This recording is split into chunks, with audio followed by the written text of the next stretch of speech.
Sure. In your way, Robert. No, not in my way.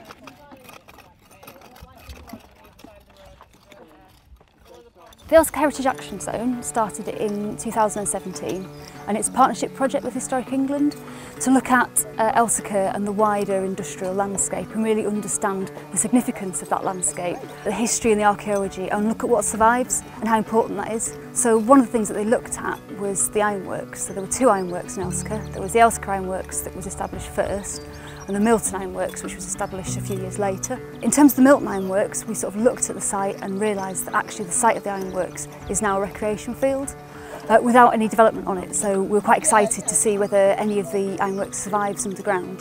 At Elsecar, there's quite a lot of upstanding remains. At Milton, we've got the furnace ponds, and then we've got the field, and there isn't a lot else sort of directly from the ironworks that you can see. So Historic England came in with the Limfords and brought in their geophysics team, essentially, and spent a good few days doing geophysics on the field. We looked at, I think we did ground penetrating radar and magnetometry, and that picked up some really interesting stuff. There's a bank in the middle of the field, and there was some really strong magnetometry results from that bank. So we decided that we'd put some trenches in. So when the Great Place project kind of was looking for archaeological sites, it seemed like the perfect kind of joint project really. From a HAZ point of view as well, it's really important to understand what remains, if it remains, what state it's in and how we protect it in future. So Great Place, Wentworth and Elsecar and the Heritage Action Zone have come together to put on an excavation up on Milton Forge fields. We've commissioned Arc Heritage to come along and be our archaeologists on site, and we're looking for the remains of the Milton Ironworks. So the Milton Ironworks was here between 1790 and up until the 1880s. The land here was owned by the Fitzwilliams of Wentworth Woodhouse, and the land was leased to the Walker brothers of Rotherham.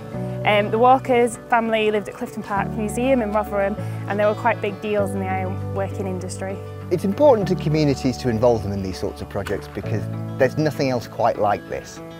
History is very important and people can read about it as much as they like. People can visit National Trust sites, they can visit English heritage sites, but those are ruins that have been tidied up one way or another. I've been saying to people every day when they come here, this isn't put on for entertainment purposes, this isn't a confection, it's not a simulation. This is a genuine live archaeological dig, which gets me off the hook a lot because I don't have all the answers yet.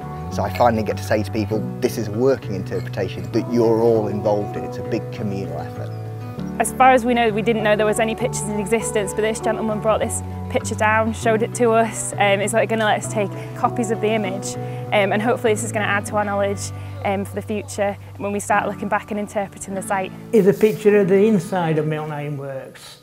And Mr. Dawes, he made these little engines to run around work. At first we didn't think it was Milton because we thought this was an overhead crane, but it's not, it's part of the building. He blew Ironworks up, to tell you the truth, because he had an argument with Fitzwilliam, and he blew it up. He said he was going to do, and he did do. But he went to Scunthorpe after this and started the big ironworks at Scunthorpe, what's still there today. He started that. This gun come from a good friend of mine when he died, and it's either Elsecar or Milton Ironworks top. And I think it's very good because it's so atmospheric. It shows it how it used to be, dirty and cluttered. This trench that we're sat in now is a proper pucker little trench. It's thrown into sharp relief because of the two other trenches we excavated where we found almost literally nothing. We've assessed that there's a lot of Victorian tipping and 20th century tipping that happened on this site, which may mean that there's some archaeology buried way down, but we can't get to it this time round. Whereas over here, we've got a little island of preservation. And very rarely actually for industrial archaeology, what it seems to be is quite an early phase of the Milton works preserved here. So that's fascinating for us as archaeologists, but also as community archaeologists, because we get to demystify that process. So I mentioned the Belmont Club earlier, and this is the piece of pottery that we found, which says it says AND Town on it, Belmont Club. We think that's Hoyland Town Belmont Club. It's got a date, commemorative date on the bottom. It can't quite make out what it is. We think it's probably part of a cup commemorating an event there or something like that. This is quite nice. We found 2 coins on site. This is one of them. This is a halfpenny from 1965, so it's not actually that old, but it's very, very nice. You can see the ship on it, and then on the other side you can see the Queen's head. So it's quite a nice find. These projects are such a brilliant engagement tool. We're very fortunate as commercial archaeologists. Usually when we go to a site, we're fenced off away from the public on building sites. This is the exact opposite of that. So we feel a great privilege because we can take our years of experience in archaeology and then use that as a tool to engage people. What's really special about this project is we haven't had to force people into it. We've not had to hook people in off the street and convince them that they need to be here. If anything, I think we've probably had to turn people away because there's just this wonderful groundswell of community support. So we have the community and we have the archaeology, and we get to just interweave them together to work on this wonderful project. It's very unusual to have artists in residence on sites like this.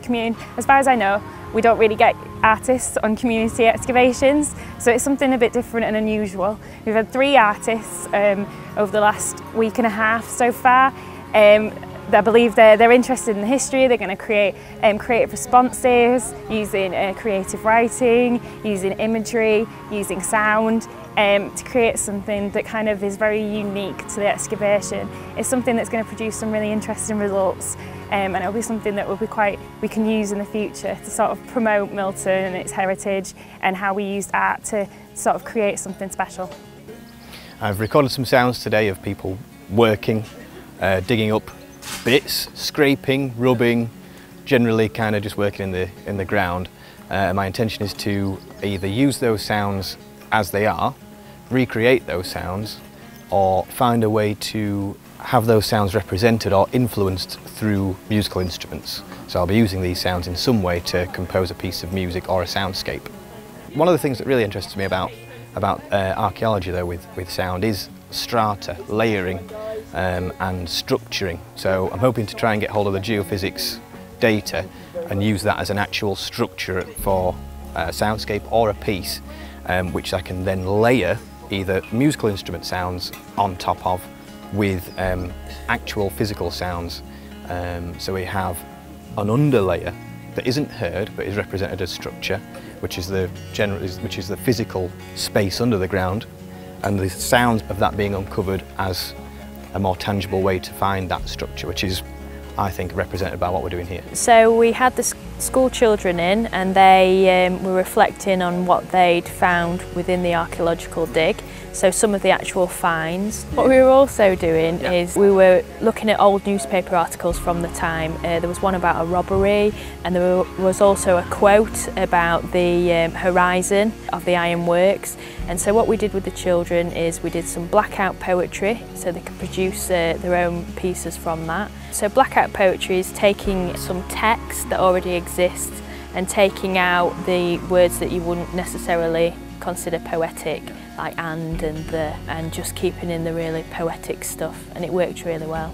They really enjoyed it. It took them away from what they'd ordinarily be doing, so it was good for them, and a lot of them found that they actually were quite into poetry when they didn't realise that they were. Poetry can allow people to express themselves in a different way. It's an art form. It also captures history, family history and legacy of area.